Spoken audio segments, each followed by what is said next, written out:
I was like, yeah, like I talk a lot and stuff, but I told him, because I was telling him about my experiences in life, and I was like, I don't think it's anything to be ashamed of. I was like, I think it's beautiful, and I can't really control what's going on in my life. And I said to him, I was like, have you ever heard the analogy that life is like a poker game? And he was like, no, like I never heard that before. And I said to him, I was like, well, life is like a poker game because, you know, you don't get to choose how you're born. You don't get to choose what life you're born into. Just like in poker, you don't get to choose what hand you get, what deal you're dealt, right? And I was like, you don't get to choose. You just kind of have to make do with what you have. And I was like, and I don't want to be sitting here my whole life complaining about the stuff that I can't control. Like I only have one life. I want to make the most. I want to make the most out of what I got. And yeah, it might not be perfect, but I'm not just gonna waste it all wishing I had something better. I love that. Right. And so She's good. can you title that? What would you title that? Well, she's going to read the next part. That was the quote flowing into it, and it's just quick, but it's beautiful. Are you ready? Oh yeah, this is my story. So what are you going to title it? Are you going to title it now, or do you want to wait until after you read it? I'll wait till after. Okay. Okay, so here's the story. So it says, growing up, I always felt alone. It wasn't the way that I tied my shoes weird or the way I wore my hair every day. It wasn't how I smiled in my most fearful times or how I laughed when I was hurt. It wasn't my clothing, my family, my religion, my anything. I grew up in my own dark box. There wasn't room for much in that box, and whatever could fit seemed off. It was as if I didn't understand why my space was violated, or as if I didn't understand why they were there. I still remember that first, sliver of light to enter my box. Suddenly, the dark silhouettes and the shadows became a clearer image. My heart felt heavy and my eyes began to water. How I craved that light, how I wanted to leave a space that was mine for so long. For a long time, I tried to see more. I'd use whatever I had in my box to reach it. I'd stack things, create things, and beg that one day I would get there. I didn't understand what I was doing wrong, but the whole time it felt like it was my fault. Maybe I wasn't trying hard enough, or maybe I was trying too hard. Maybe the light just wasn't meant for me. As time went on, I craved that light less. I stopped wondering what it was like away from these cold shadows, away from these cold thoughts. Everything that I thought could be unscrambled suddenly became a big black scribble again. For a long time after that, I ignored the silhouettes. I ignored the small sliver of light, my thoughts, the cold touch of my body, and the weight I felt walking around. What a lonely world to live in. But the more that weighed, the less of me there was. And the less of me there was, the less the light would shed. It was so dark and so cold. It was all I knew, and it weighed and it weighed. I felt alone, tired, worthless. But this was all I've ever known, so why does it hurt so much? Why, why, why? Why am I so alone? Why does no one understand? Why do I feel so tired? Why am I reacting like this? Why do I feel so alone in a crowded room? I remember all the friends I've lost. I remember all the tears I've cried. I remember the discomfort in my own skin. Mostly, I remember all my cries for help. But what good is a cry for help when everyone is walking around in soundproof headphones and walking in the light? I don't really know what made me fight for the light again, but I knew I was too young to be this exhausted. And when I finally touched the light, it was warm. Suddenly, I felt safe. I knew what was haunting me. And you know something I've learned?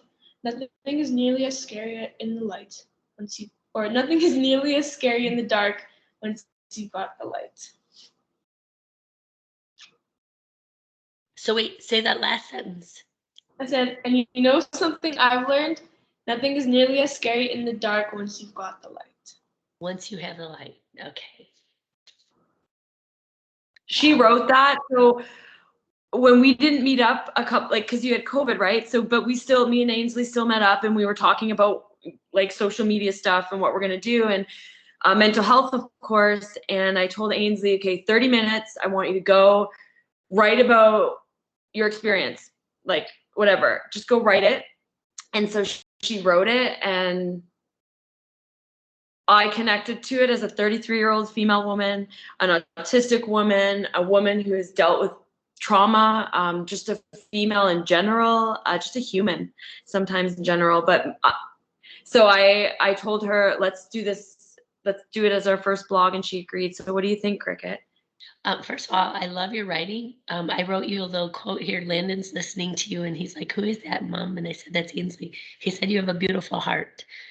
But I think honestly that I would love for you to title it and then send it to me. I'm going to take it. I'm going to make it into a song, and then we will create a play with your story, because I think it really connects with people.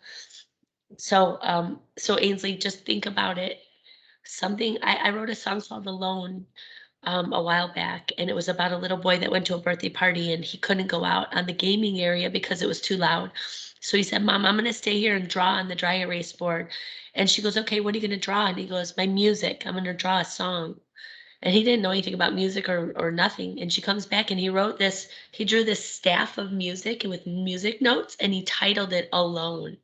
So I took the title and I took the music notes and I created a song called "Alone," and it tells his story about being at the birthday party and not being able to be a part of life, but also that sometimes alone is okay because it gives you time to process everything to go back into typical society. And so I love your story because it's the perspective of a woman versus a man.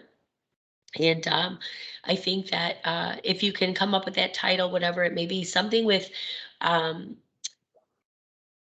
the light of my shadow or something like that, or, just something in that realm, that we could take it and then make that, like I said, make that song, and then we'll come up with a way to make a play out of it and be able to share this with the world. Like, I think that's huge. So love, love, love. Is it kind of like would it be kind of like how me and James are male female perspective of autism when we did that podcast? She'd be like with this other what do you think of that? Well, like, say Like it another class. example of You're that. going to be the female part of what that song was that male wrote. Would you like to be the female part? Because she's saying your story really connects to that song and she wants to post it together, but not just post, but like make it play and everything and make it part of the art. Oh yeah, that would be cool. I just wrote this in a half hour, but this was the first. I stopped writing for a really long time, but this is the first time I felt connected to my writing again. So So you gotta find a title and email it to Cricket tonight, okay? All right, she'll do that tonight. Hey guys, I want you to meet Landon. Come over here, bud. I don't think they can see you. Sitting on my Hi, lap. Landon. And Ainsley and Leah. And you met James before. Yeah, hey James. Landon, you Yeah. inspire me. Thank you. I've heard your story and you're such a strong, courageous, autistic man, and you've inspired me as an autistic female. So thank you. I'm really excited to meet you. Too. Yeah, I think we'll come to Canada one day. Yeah, I hope so. You must come. We will. I think we will eventually. All right, you're good. Thanks. Thank you for helping us feel safe, Landon. Maybe He we'll loves come me. down in January to see you. That's what we'll do. Maybe we'll come down for your awards thing. See how the awards I would love for you guys to come. I hope that can happen because I think it would be amazing to have all of you here. So yeah, let me know because we'll see because flights are cheap. So Let me get a date. As soon as I get a date, let's figure it out, guys. That would be awesome. Yeah, that would be brilliant. Yeah, do you want to say anything else? I think you did a great job. Oh, my mom. I talked to my mom. I told her about how I might have autism. So we're gonna work on getting me a diagnosis. And my mom, her benefits at work like completely cover the price and everything.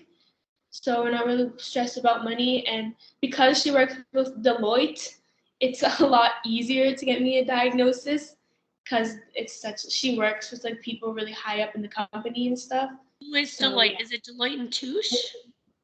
yeah, and speaking of that, you met Sarah She's actually Deloitte's trying to partner with her to create a neurodiverse training and workplace stuff. So Sarah's Oh, trying to get me in front of them to do my corporate presentation on is neuro. it Deloitte too? It's the accounting firm. Yeah, Yeah, Yes. the accounting firm. I come from Chicago, and that was a big Fortune 500 there. yeah. Oh yeah. Well, in Canada, it takes like a year to 2 years to get a diagnosis, the freeway. But if you have benefits that will pay for it, you can get it done with a registered psychologist for the amount that you pay. Okay, but let me share something with you guys. When we started this conversation, Ainsley's been with us, what, maybe 2 months now? Ainsley, 3 months at the most, Yeah. right? And when we first met Ainsley, she wouldn't talk about it. She didn't maybe even realize she had it. She knew something, but she didn't know what. And then Leah and James, you guys gave her the confidence to empower her to understand, like, this might be what you're dealing with. And then she goes to her mom, and her mom's like, yes, which made it even more exciting for her because now she's got her family behind her, right?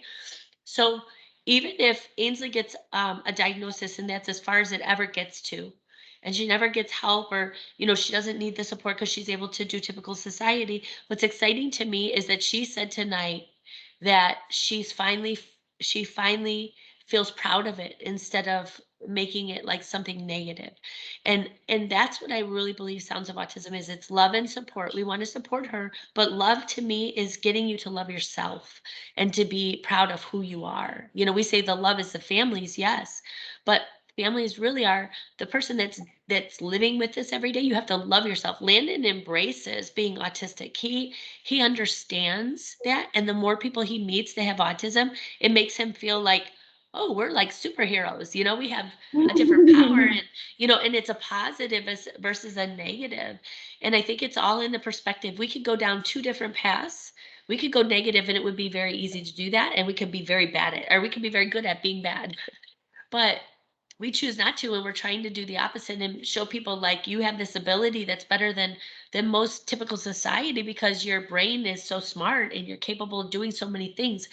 But because of the stigma and the overshadowing of the importance of what you can bring to the society, people crush you. They like push you down the hill.